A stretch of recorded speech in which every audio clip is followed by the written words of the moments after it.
Olá, galera do bem, boa tarde. Hoje, terça-feira, 13 horas, agora é o dia do nosso encontro, do nosso bate-papo. E eu tenho um convidado hoje aqui especial, que é o Edson Saita. O Edson, ele é sociólogo, coach pessoal e profissional, NBI Master Trainer da Neolider, Instituto de Desenvolvimento Humano. E hoje, o tema que nós vamos abordar é o seguinte: você realmente se conhece? Boa tarde, Edson. Oi, Lucimara, tudo bem? Tudo, e você? Obrigada por ter vindo, viu? É um prazer estar aqui. E hoje, olha, é um tema forte, porque as pessoas pensam que se conhecem, mas não se conhecem, não é isso, Edson? É verdade, Lucimara. Muitas vezes a gente acha que se conhece, acha que tem uma noção assim de como que a gente funciona, mas muitas vezes a gente acaba se surpreendendo. Entendi. Então, Galera do bem, olha, eu sei que o Face está nos acompanhando. Um beijo para todo o Face, tá?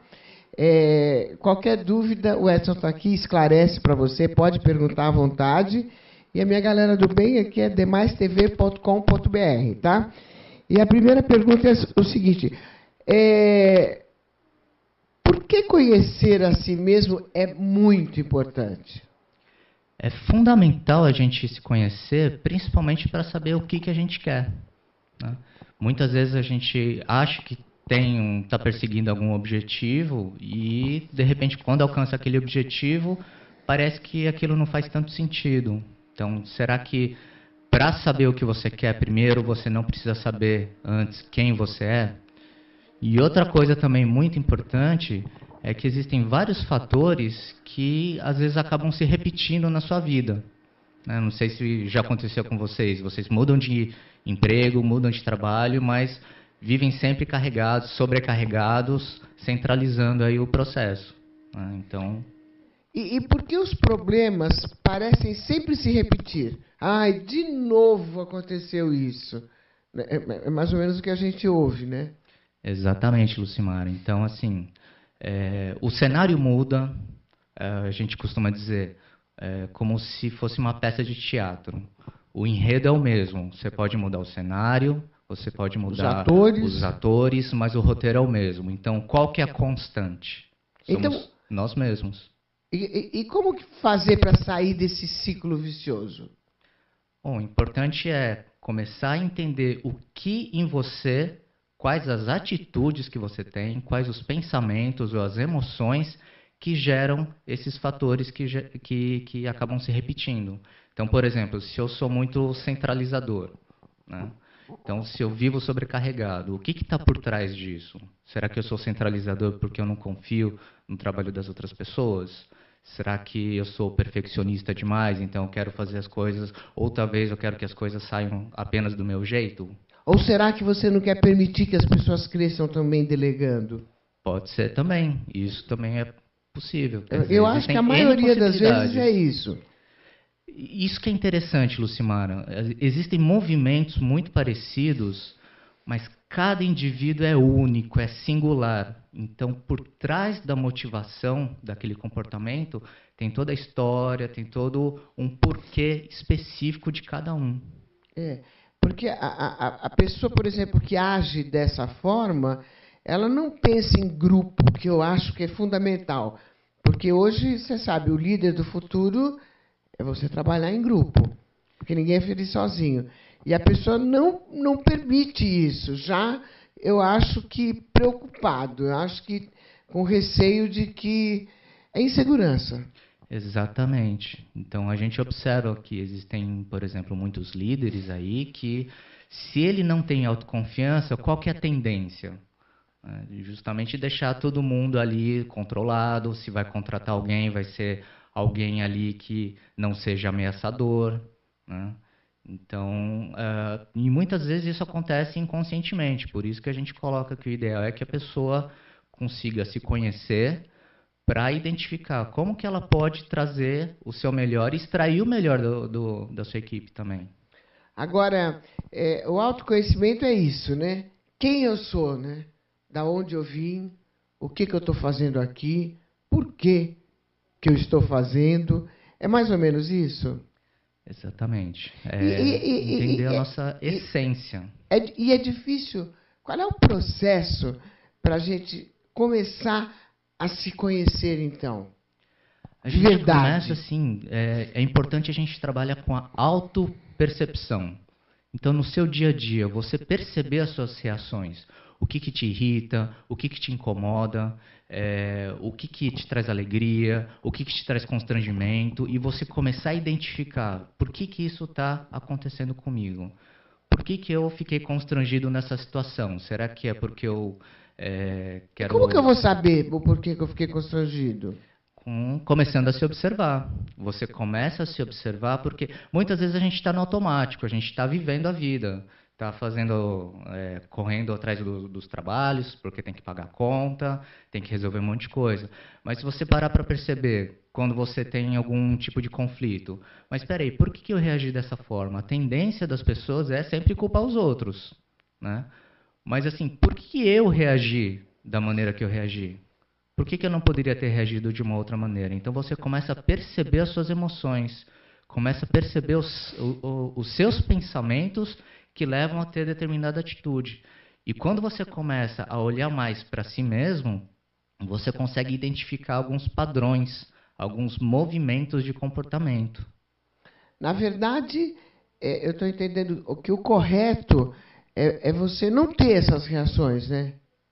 Bom, não existe certo e errado, né? O que a gente indica aqui são algumas condutas para que você consiga adquirir uma autopercepção maior, para você entender como você funciona, porque muitas vezes nós temos o quê? Pensamentos automáticos, né? Então, exatamente por serem automáticos, a gente não tem ciência deles.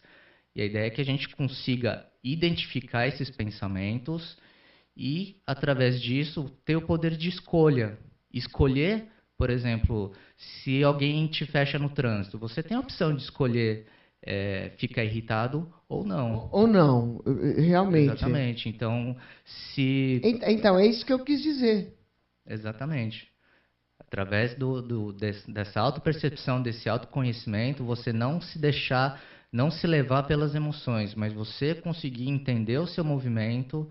Por exemplo, se eu tenho um movimento de ficar muito indignado com determinada situação, por exemplo, quando alguém fechou o carro, no fundo eu posso ter uma crença que não, eu quero que todo mundo me respeite, quero que todos os carros sigam aí de acordo com o que eu quero, com o meu caminho. Né? Isso E que não é possível, totalmente né? ilusório, exatamente. Mas no fundo, a indignação às vezes é por conta disso. E tomando consciência disso, eu consigo parar, refletir, eu consigo verificar como que eu posso mudar essa atitude. Na verdade, as pessoas não podem ficar indignadas com muitas coisas, né? Com muitos problemas. Acho que tem que ter um autocontrole, ou não? Bom, a indignação ela vem naturalmente, né? Nós somos seres humanos, né? A gente sente raiva, a gente sente medo, mas a questão é conseguir perceber esses momentos e conseguir ter mais autonomia, né? A gente conseguir trabalhar melhor essas situações para conseguir enfrentar essas situações ao invés de fugir dessas situações. E quanto menos você ficar indignado, é melhor. Lógico, a indignação leva a gente a um processo geralmente de descontrole, de irritação mais profunda. De estresse, né? De estresse. O ideal é entendermos o que está gerando essa indignação, o que está gerando essa revolta. E lógico, também não é ser passivo, tá? Isso não significa você deixar tudo correr sem ter reação alguma. A questão é você simplesmente não se prejudicar, porque quando você fica indignado, você está prejudicando primeiramente a você mesmo, com todo o estresse, com toda a irritação. É verdade.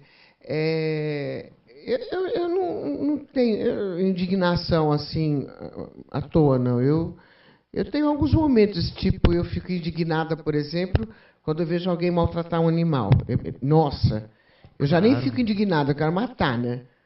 E claro que eu fico indignada com a situação política do país, né? Que não tem quem não fique indignado. Sem dúvida. Mas assim, é muito poucas as vezes que eu tenho esse sentimento, porque não faz bem.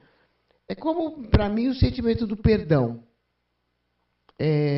no autoconhecimento tem que existir o perdão, não tem? Como a minha sócia Silvana Elau costuma dizer, não existe perdão, o que existe é autossuperação. Porque o que é o perdão? Na verdade, você está guardando uma mágoa, um rancor dentro de você. Então, não é a pessoa que tem que mudar de postura. Você não, lógico, numa relação é sempre uma via de mão dupla. Mas o mais sério nesse ponto é a mágoa, o rancor que você fica guardando, às vezes durante anos sem falar com uma pessoa. Então, esse que é o principal, que está dentro da gente. É bom para quem perdoa, né? Não para quem é perdoado. Exatamente. Né? Não é? O autoconhecimento, ele pode nos trazer sucesso? Esse é o principal ponto. O que é sucesso? O que é sucesso para cada um? Deve ser assim, realizações bem-sucedidas. Então, a pessoa precisa se conhecer para entender o que é importante para ela, o que significa sucesso para ela. Por exemplo, se ela entende que no meio dela, profissional, se no meio social, é importante ter poder, ter status, ter fama, seja lá o que for. E a pessoa se sente vazia, então ela está tendo sucesso para os outros, não para ela mesma. Às vezes, para ela, o que vai ser sucesso, de repente, é resgatar animais, como você falou. É fazer alguma atitude que traga a satisfação pessoal, aquela sensação de você estar realmente realizado, preenchido. Porque muitas vezes a pessoa atinge o suposto sucesso, só que continua sentindo um vazio dentro dela. Entendi. A partir dessa busca do autoconhecimento, teremos relacionamentos mais estáveis, mais duradouros? Espera aí, você já respondeu. A gente vai para um break bem rapidinho e a gente já volta. A galera do bem, não saia daí, pelo amor de Deus.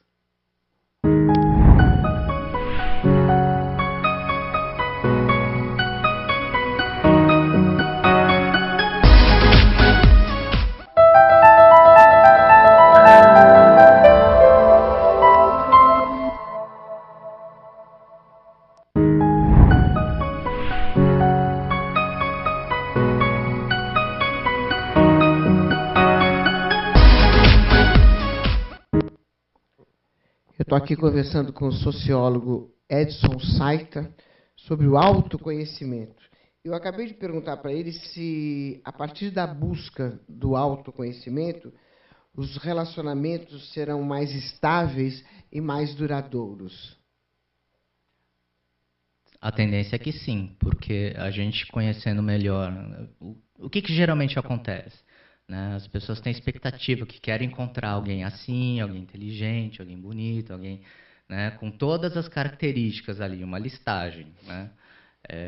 Quase que uma entrevista de emprego, mas o que eu tenho para oferecer para o outro? Então é importante a gente fazer essa pergunta, como que é a relação entre as pessoas? Porque cada relação vai ser diferente uma da outra. Então, existe um terceiro elemento aí, além das duas pessoas, mas é o que se constrói nesse relacionamento. Então, entendendo o seu movimento, a complementaridade, se é um aspecto mais positivo, se é mais construtivo, ou, lógico, nada é 100% positivo. É necessário, sim, ter conflitos, justamente para que haja um crescimento na relação. Mas se a tendência é que os conflitos, as brigas sejam mais constantes, é necessário que cada um verifique qual que é a minha parte nesse conflito. Não ficar apenas acusando o outro, que você é isso, você é aquilo e aquilo outro, mas qual que é a minha parte nessa dança? Qual que é a minha parte que está gerando esse processo conflituoso? Na verdade, as pessoas precisam se responsabilizar, né? Pelos seus atos. Eu sou responsável por tudo que acontece comigo, de bom e de ruim. A partir desse princípio, eu acho que isso também já começa a fortalecer, né? Exatamente, porque eu paro de ficar delegando ao outro, ao mundo, ao universo, o que acontece comigo. Então, significa você se assenhorar pela sua própria vida. Você tomar conta do seu próprio destino. Não deixar ir por conta de sorte ou ficar refém de outras pessoas. Não, você define o seu caminho. Agora, muitas pessoas acham que já se conhecem. Como que a gente sabe se isso é real? Uma dica interessante é tentar ver se a pessoa sabe realmente o que ela quer da vida. Né? Porque se a pessoa, às vezes, nunca parou para pensar nisso, ela está simplesmente seguindo a onda. Mas só isso, ó, a pessoa ela quer ser um advogado. Tudo bem que ela quer ser um advogado, mas até ela ser um advogado, ela é uma chata. Ela vai encher a paciência de muita gente. Então, como que faz aí? Bom, é importante que a pessoa procure entender assim, o que levou ela, o que a levou a buscar esse caminho. Isso é realmente importante para ela? Quais são os valores que ela tem? Quais são os princípios dela? Quais são as características positivas que ela possui e o que ela precisa desenvolver? Essas são as primeiras buscas para o autoconhecimento? Sim, eu imagino que começa por aí. Sempre assim, autopercepção é o passo número 1. Mas autopercepção do quê? Então, como eu havia mencionado anteriormente, dos seus próprios pensamentos, das suas reações, emoções, mas também identificar o que é importante para você, quais são seus valores, seus princípios, o que você percebe que às vezes você faz e às vezes fica mal com você mesmo. Então, procure identificar esses pontos. Entendi. E assim, e por que geralmente as emoções nos tiram completamente a lucidez?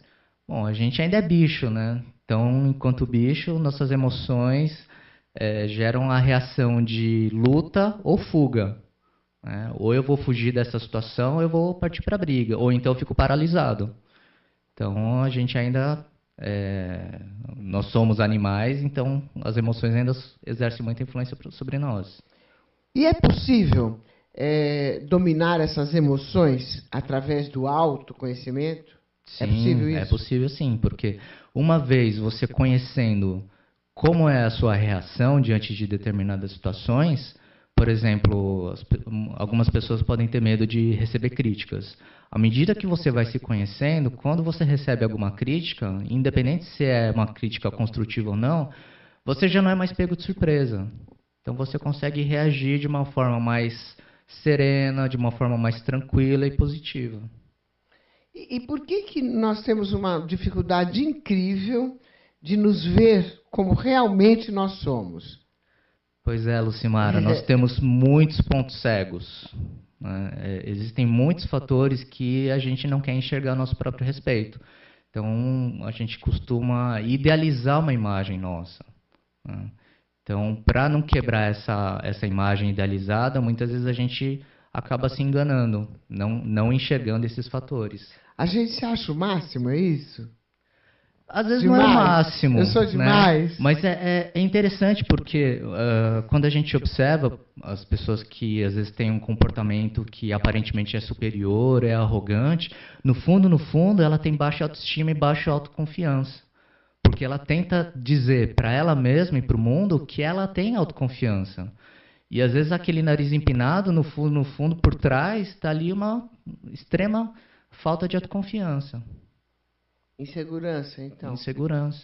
E tem algumas dicas que você possa dar para que as pessoas comecem a se conhecer? Quais as primeiras dicas? O que se deve fazer?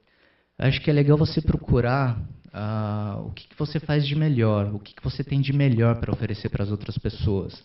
Não no sentido de ser melhor que os outros, mas o seu melhor.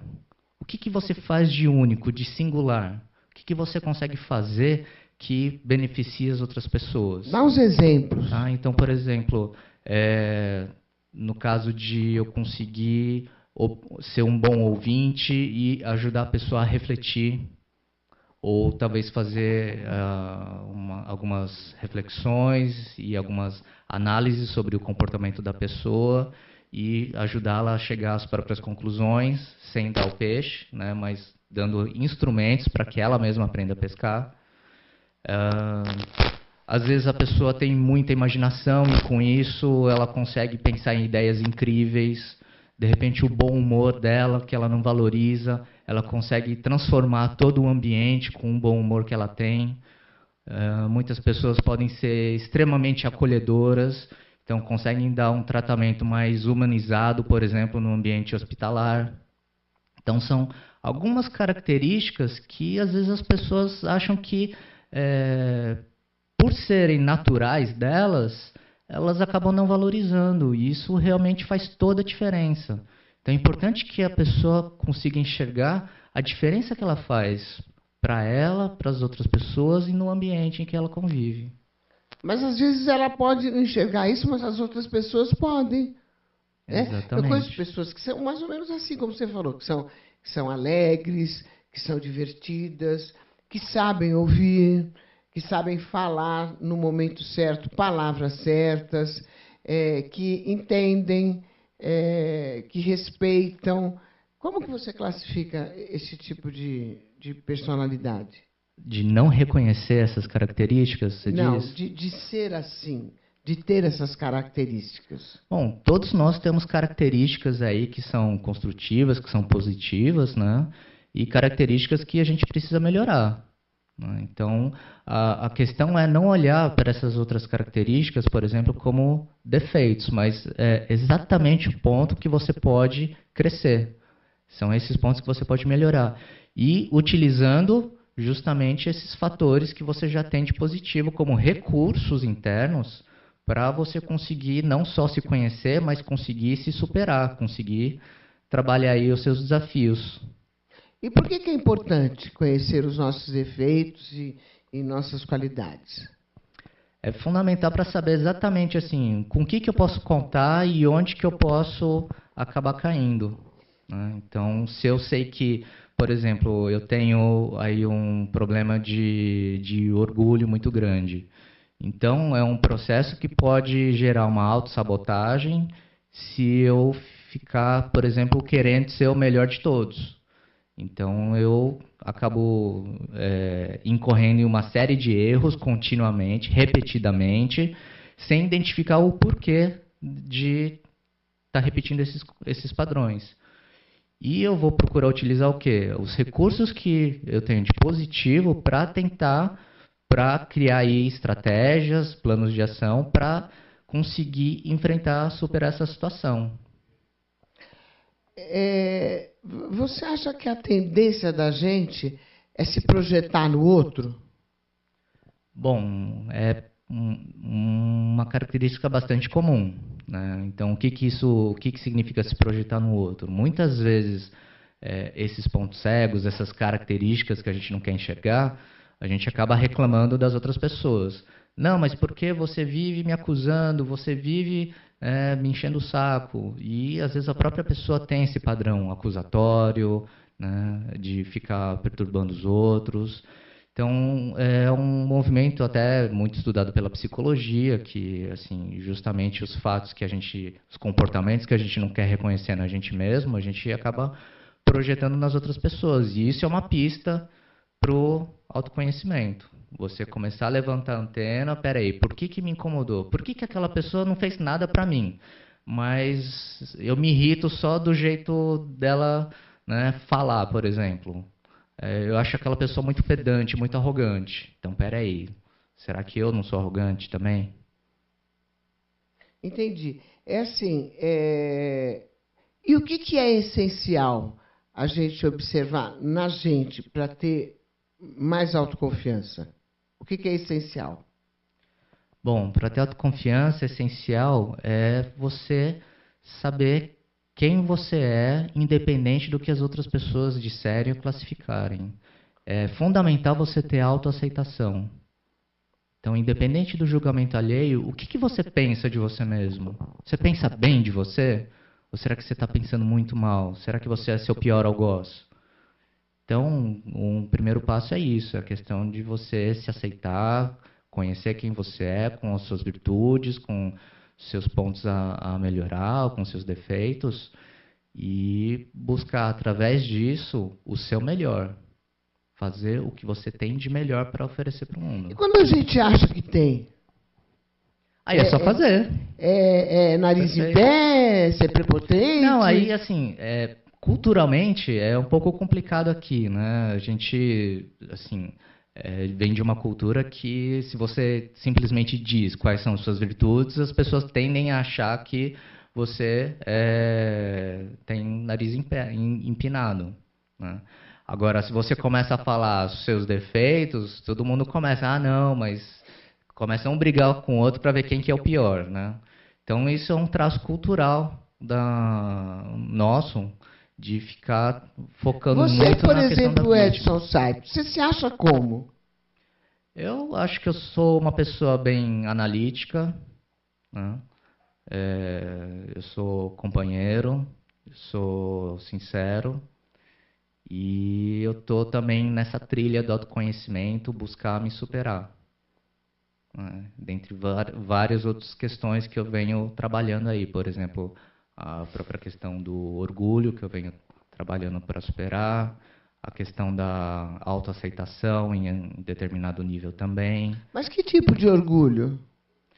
Orgulho no sentido de... É aí que entra a questão de cada um, né? Tem algumas pessoas que, por exemplo, precisam se sentir no topo, mas qual que é a motivação de cada um, né? Então, na minha auto-investigação, eu identifiquei o quê? Que é melhor eu ser um fracasso incógnito do que me tornar um fracasso notório. Então, gera todo o movimento do quê? De escondimento, de evitar colocar a imagem em risco, de se colocar à prova. E com isso também, deixo de colocar tudo que eu tenho já de conhecimento, de potencial que pode ajudar as outras pessoas. Então, assim, cada um vai ter a sua motivação. O que eu encontrei como raiz nuclear do meu movimento é esse. Tem outras pessoas que podem ter orgulho por outros motivos, mas até onde eu consegui me aprofundar foi nesse ponto. A gente, tendo essas características, eu sabendo como é minha postura, como são minhas atitudes, eu tenho esse autoconhecimento, eu me conheço um pouco? Eu estou falando de mim. Bom, o autoconhecimento, ele não termina nunca, porque a gente está sempre em transformação. A cada nova experiência, a cada novo encontro, a cada novo contexto, a gente está sempre se transformando. Então, assim, lógico, em algum nível você tem sim seu autoconhecimento. Agora, muitas vezes existe uma barreira ali que a gente tem dificuldade de transpor, que é justamente de reconhecer esses pontos que muitas vezes nos causam vergonha. E eu digo que a vergonha é um dos indicadores de que você está realmente conseguindo se aprofundar no autoconhecimento, porque significa que você já está maduro para trabalhar naquele ponto. Entendi. Por exemplo, no meu caso, eu me acho uma pessoa legal. Eu me acho uma pessoa alegre, sorridente, eu gosto das pessoas, eu gosto do ser humano, eu amo os animais, eu estou sempre de bem com a vida. Tem uma característica assim forte que eu acho, muito forte. A prática do perdão é assim, é impressionante.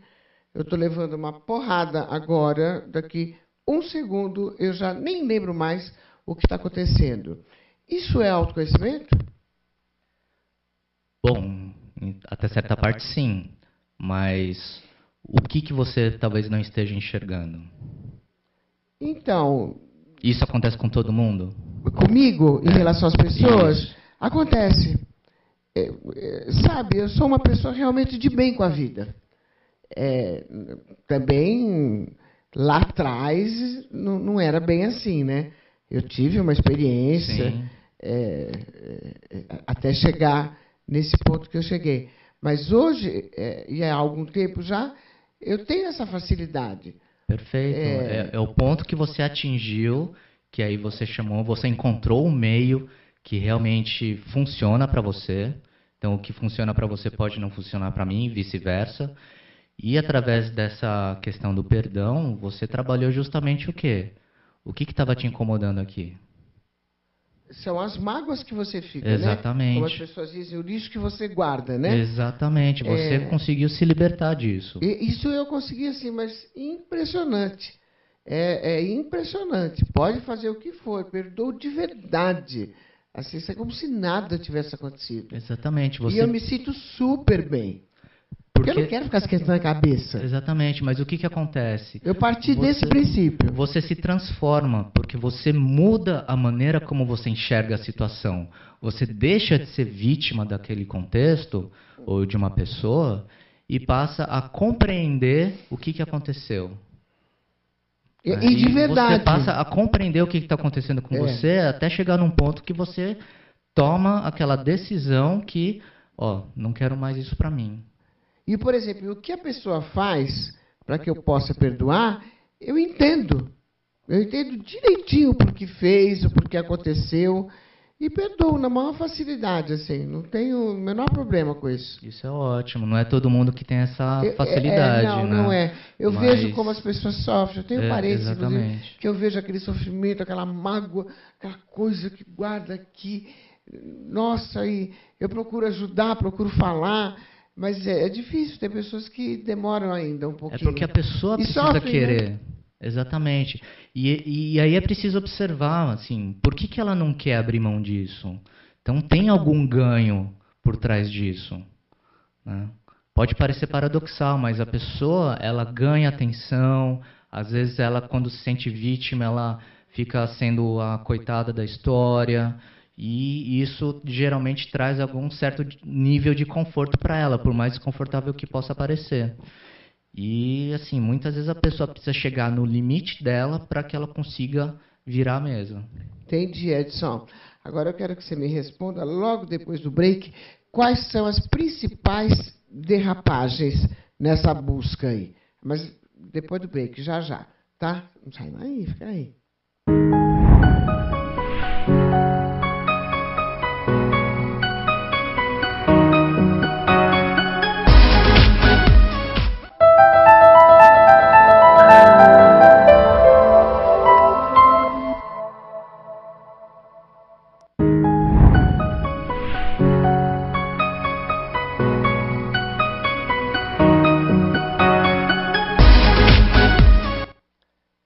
Edson Saito aqui comigo e a gente está falando sobre o autoconhecimento. Você se conhece? Não sei, né? Eu estou aqui tentando para ver se é isso mesmo. Eu quero aproveitar a galera do Face, a galera do demaistv.com.br, mandar um beijo para vocês. Karina Scaramuzzi vendo a gente, um beijo gostoso para você. Você está linda, né, Karina? Eu acompanho você pelo Instagram, estou vendo as fotos. Está lindíssima. Beijo e obrigada, viu, por estar com a gente. Janice Fará, olha lá, da Barra Funda, curtindo. Ariarte de Romano. Gente, eles não têm o que fazer, eles ficam vendo. O Júlio da Falbeck, um beijão para você. Claudineia Fiuza, minha amiguinha linda. E toda a galera do Face.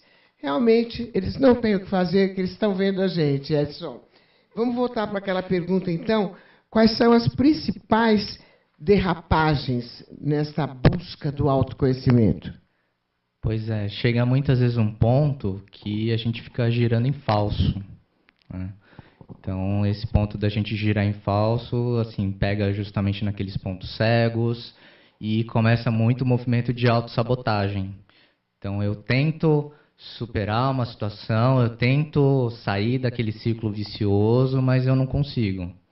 Né? Então, por exemplo, uma pessoa pode estar trabalhando, às vezes, até uma questão de depressão, seja lá o que for, e ela começa a procurar profissionais da área de psicologia, psiquiatria, só que quando ela começa a levantar, ela acaba voltando a cair novamente. Então, muitas vezes, é o movimento da pessoa de não querer sair daquela situação. Então, mas quais os sinais que nós estamos nos enganando nessa busca do autoconhecimento? Quais os sinais? Bom, é a repetição, basicamente. Por exemplo, as situações começam a se repetir. Então, em relacionamentos, por exemplo, isso é muito comum. Por que os relacionamentos são pessoas diferentes e os relacionamentos parecem ter o mesmo padrão? É sempre uma pessoa que ou te trai, ou te engana, uma pessoa que não te valoriza, ou aquela pessoa que fica indo e voltando e nunca se define se ela quer realmente um relacionamento de fato ou não. E você acha que a pessoa atrai isso aí? Porque como se repete, com certeza. A pessoa atrai, mas através dos pensamentos? Não só dos pensamentos, mas tem várias posturas, várias atitudes, assim, por que a pessoa busca esse tipo de padrão de pessoa? Entende? Então, assim, não é uma pessoa, não são essas pessoas que simplesmente chegam até ela, mas ela decide, de algum modo, ficar com essas pessoas. Então, existem alguns comportamentos, algumas carências nossas que inconscientemente a gente quer suprir. E às vezes fica de uma forma, assim, não muito saudável. Então, esse é um ponto que é crucial. Geralmente nos relacionamentos, assim, às vezes as pessoas vivem em situações de perversão, quer dizer, são relacionamentos em que o parceiro ou parceira vivem se afastando da pessoa, quando veem que vão largar e, não, peraí, volta aqui. Agora, né, não fugindo muito do assunto, mas assim, nesses relacionamentos, não é importante que a mulher e o homem tenham conhecimento também de que existem diferenças brutais entre o homem e a mulher? Eu falo isso porque eu li sobre isso muito, eu gosto, que eu só sou jornalista, não tenho nada a ver com a profissão dele, mas eu insisto nesse ponto. Sem sombra de dúvida, sem sombra de dúvida. É preciso reconhecer essas diferenças, né, e procurar aí justamente assim a questão da complementaridade, não gerar uma guerra dos sexos. Mas o que a gente vê hoje, por exemplo, qual que é o papel do homem hoje na sociedade moderna, né? Então, lógico, infelizmente a gente ainda tem aí indicadores terríveis das mulheres serem em menor quantidade, ocuparem cargos de liderança, terem salários menores, mas à medida que a sociedade vai se transformando, elas vão tomando aí o mercado de trabalho, o papel do homem também começa a ficar um pouco instável. Então, como é que o homem lida quando, por exemplo, a mulher ganha mais ou a própria mulher que sustenta a casa? Então, é interessante essa questão justamente para enfrentar esse Mas tipo de hoje já machismo. está mais comum, não está? Sim, Está aumentando, exatamente. inclusive, o número de mulheres que estão trabalhando fora e os homens mais cuidando mais da casa. Exatamente. E aí a questão é justamente... Por isso que está dando certo, viu? É justamente assim, entender o papel, essa questão de compartilhar a vida, né? Não é simplesmente assim aquele papel na sociedade de cada um, mas como que a gente pode se complementar na vida um do outro? Como que eu posso te ajudar? Como que você pode me ajudar? E como que a gente pode crescer juntos? Né? Parece simples, mas a gente complica tanto. É, e as pessoas complicam, né? Olha, isso eu li um livro, Homens de Marte, Mulheres de Vênus, né? Meu Deus, como explica direitinho as diferenças do homem e da mulher. Eu acho que todo casal, ou todo homem e toda mulher, deveria ler esse livro para você entender mais. A mulher vai entender muito mais o homem e o homem entender muito mais, porque é muita diferença. São as cabeças, a própria estrutura óssea já é diferente, né? Mas é muito interessante. É muito interessante. A mulher é completamente diferente do homem. Tem uns exemplos, por exemplo, tem um exemplo que ela dá no livro, que ela faz assim, ela pega 3 pares de sapato, um branco, um preto e um dourado. Aí ela vai perto do marido e, ô bem, qual você acha que eu devo pôr? Aí ele olha, ele não sabe, né? Ele não sabe qual que ela deve pôr, ele nem pensa. Mas ele chuta, ele fala, o branco. Ele chutou que é uma cor básica. Aí ela vira e diz, por quê? Você não gostou do dourado? E põe o dourado. Ela não está nem aí. Ela já sabe o que ela quer. Então, existem umas diferenças brutais para o relacionamento. E na busca do autoconhecimento, eu acho que isso influi muito também. Exatamente. Lá na Neolíder, a gente trabalha com uma ferramenta que identifica os perfis de preferência cerebral, que é o NBI, Niflin Brain Instruments, que justamente vai trazer o perfil de como que cada um pensa, não só as preferências do hemisfério esquerdo e direito, mas o Cobus Niflin, que pesquisou, que gerou esse instrumento há mais de 30 anos, é um dos uma das pessoas, dos pesquisadores mais reconhecidos mundialmente no ramo da criatividade, ele consegue identificar, inclusive tem um perfil de relacionamento. Então, dá para perceber bem se a pessoa usa mais a imaginação, se ela é mais focada numa questão objetiva. Então, às vezes, a pessoa quer simplesmente ser ouvida e a pessoa traz logo a solução. Mas não é isso, não é essa a questão. Né? Eu simplesmente quero que você entenda, que você me escute, entre outros casos. Né? Entendi. E por que, Edson, reconhecer nossas fragilidades gera vergonha para a gente? Por que a gente fica com vergonha quando a gente tem que reconhecer uma fragilidade nossa? É muito do nosso mecanismo de defesa. Né? Muitas vezes a gente procura se proteger, procura se defender. Ninguém gosta de sentir vergonha, ou principalmente sentir vergonha em público. Mas, como eu disse, quando você, dentro de um processo de autoconhecimento, identifica que, por exemplo, eu não sou apenas bonzinho, mas no fundo eu estou querendo ter uma imagem de cara bacana, né? Ou se eu, às vezes, uso muito ali o conhecimento, informação, e acabo sendo arrogante. Então, ninguém gosta de perceber essas coisas, que tem inveja, que tem arrogância. Então, isso muitas vezes gera esse constrangimento. Mas, dentro do autoconhecimento, eu vejo isso como um indicador importantíssimo. De crescimento. Que significa que você conseguiu transpor uma barreira que você não conseguia enxergar antes. Entendi. Então, é como se caísse a ficha para você. Nossa, agora eu realmente identifiquei que eu tenho isso. Entendi. Chegaram algumas perguntas aqui para você, senhora. O Mardoqueu de São Paulo. Um beijo, Mardoqueu. Como eu posso descobrir os pontos e melhorar e como trabalhá-los? Bom, procura observar os seus resultados. Procura observar o que você produz, o que você tem de melhor. Procura fazer uma listagem, né, das suas, não só posturas, mas atitudes e resultados positivos. O que te torna único, o que te diferencia dos demais. E você pode, através disso, procurando novos desafios, né, mas desafios graduais, porque às vezes a gente coloca uma meta muito grande e, na verdade, precisa acabar quebrando essa meta em várias metas menores para conseguir atingir os objetivos. Não adianta eu pensar em viajar daqui até o Ceará sem antes passar pelo Rio de Janeiro. Então, peraí. Como é que eu vou para o Ceará? Então, primeiro vamos ver como que a gente vai chegar no Rio, depois como que a gente vai subindo. Entendi. O Rodrigo, aqui de São Paulo, diz assim: como eu posso descobrir qual é o meu propósito de vida? Hein, Edson? É uma excelente pergunta, porque essa resposta está dentro da gente.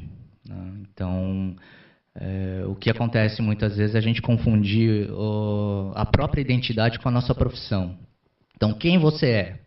Muitas pessoas respondem, eu sou um médico, eu sou um advogado, eu sou um apresentador de TV, mas quem você é de verdade? Né? E o nosso propósito está assim, tá dentro da gente. O que te traz mais atenção? Qual que é o campo, qual que é a área de interesse que te desperta assim, mais curiosidade, alguma coisa que te deixa mais inquieto num bom sentido, né? Então, muitas vezes a gente sabe onde é que estão essas questões. Às vezes a dificuldade é encarar e enfrentar, porque às vezes pode ser um caminho não muito tradicional e também não muito fácil, né? Então, às vezes, começar a puxar a linha de um novelo e ver até onde que isso vai. Então, pelo menos você já descarta algumas possibilidades e vai descobrindo pouco a pouco. Por exemplo, eu não sabia que existia a profissão de coaching quando eu me formei na faculdade, né? Mas eu queria... Mas é uma profissão nova, não é? Já existe há um certo tempo, desde da década de 90 nos Estados Unidos, né? Mas agora que está tendo um boom assim, de coaching aqui no Brasil. Mas, por exemplo... O que é coach? É bom esclarecer, né? Coaching é um trabalho, galera, né? Não só profissional, mas para ajudar na vida pessoal, para que a pessoa adquira autoconhecimento, consiga se conhecer e estabelecer metas para ela própria. Às vezes a gente trabalha com muitos questionamentos e às vezes coisas que a pessoa nunca tinha parado para pensar. Então, mas existem vários tipos de coaching, sim, né? existem. Na academia, na alimentação. Hoje em dia existem coaches voltados apenas para o público feminino, para o ramo imobiliário. O mais conhecido é o coaching voltado para liderança, carreira e trabalho, mas também tem o coaching de vida, que é voltado para justamente buscar um nível maior de satisfação na vida pessoal. Então, quando a gente está no meio desses pontos cegos, vale a pena procurar um profissional habilitado, verifique se ele tem certificação, verifique se ele tem experiência, e com isso ele pode ajudar a sair desses pontos cegos e, de repente, encontrar esse propósito. O que realmente te chama a atenção? Na Neolida a gente costuma dizer que é um trabalho de dentro para fora. Por exemplo, se você vai escolher uma carreira, você não vai simplesmente pegar um cardápio de profissões ou carreiras e pensar, não, eu quero isso aqui. Não, eu vou olhar primeiro, o que me interessa, o que me motiva, qual que é a minha paixão? E a partir disso, identificar o que eu posso fazer com isso. Então, no meu caso, por exemplo, a questão de entender o que está por trás das coisas. Eu encontrei num livro perdido lá nas coisas da minha mãe, um livro de antropologia. Eu pensei, nossa, é isso aqui que eu quero.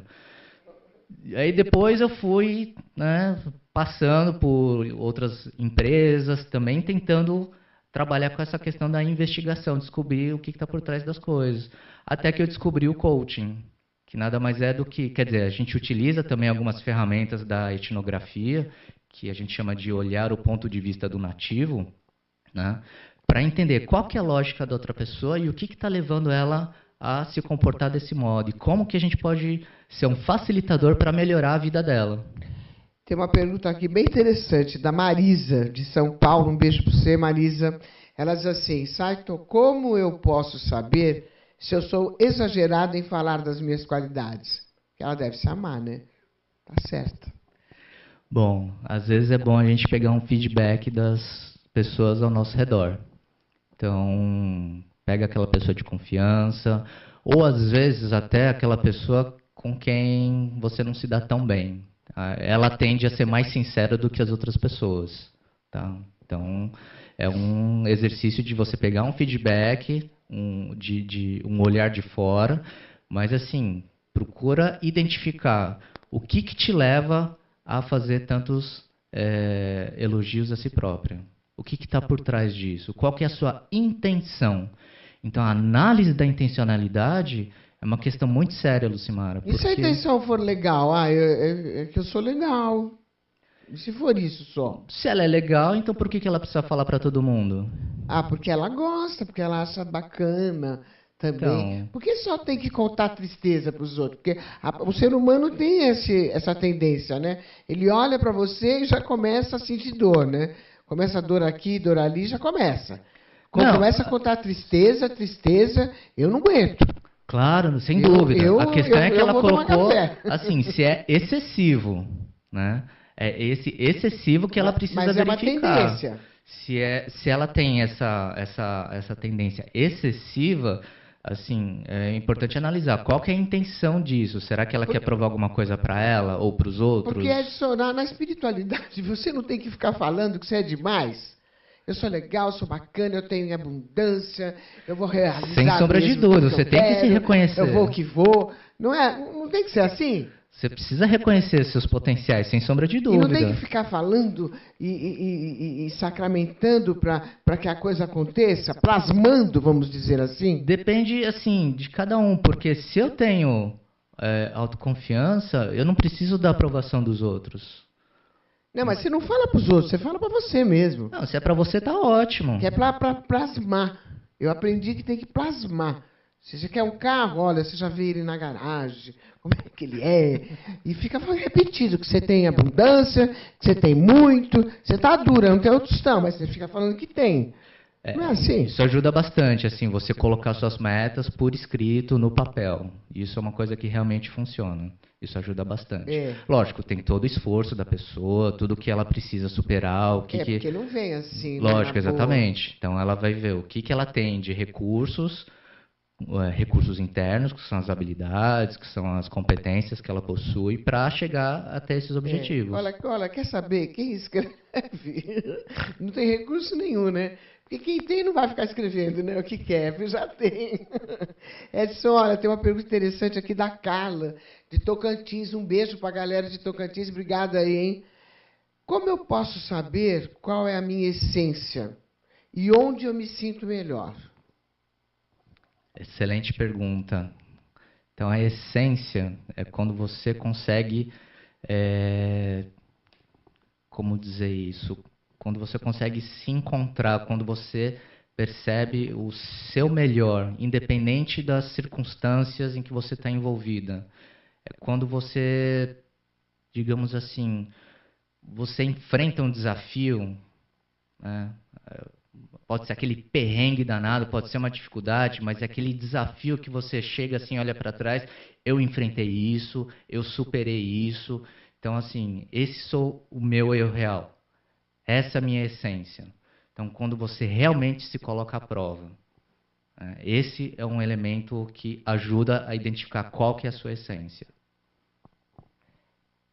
O papo é com Edson Saito sobre o autoconhecimento. Eu quero aproveitar e mandar um beijo para essa fofa da Cristina Rocha, uma grande amiga, uma das melhores apresentadoras que o Brasil tem. Cristina, beijo para você. Você é demais, viu? Cristina Rocha é uma pessoa que auto se conhece, viu? Sabe o que quer, sabe onde pisa, sabe? É tudo de bom. Obrigada, Cristina, te amo. E a gente está chegando no final do nosso papo. Você viu como é rápido? Nossa, já? Você viu? Nós precisamos voltar, viu, Edson, para a gente conversar mais sobre isso, porque tem muitas perguntas aqui da galera. Eu preciso agradecer a equipe, que é a Camila Porto, Luana Oliveira e o Alexandre Vitorino, que dão nossa força. Não esqueça de me seguir no Instagram. É @LucimarParisi. Siga a gente no Instagram, no YouTube, que a gente tem um canal onde tem todos os nossos programas, as reprises de todos os programas da demaistv.com.br, e tem também da Rede Brasil, que eu faço todo sábado, às 12 horas, o programa Lucimara Parisi lá. Um beijo, Edson. Obrigada pela sua presença. Obrigado, foi um prazer. Vamos repetir, tá? Vamos sim. Muito obrigada mesmo. Galera do bem, até terça, às 13 horas, aqui, na demaistv.com.br, ao vivo para você. Obrigada, galera do Face. Obrigada.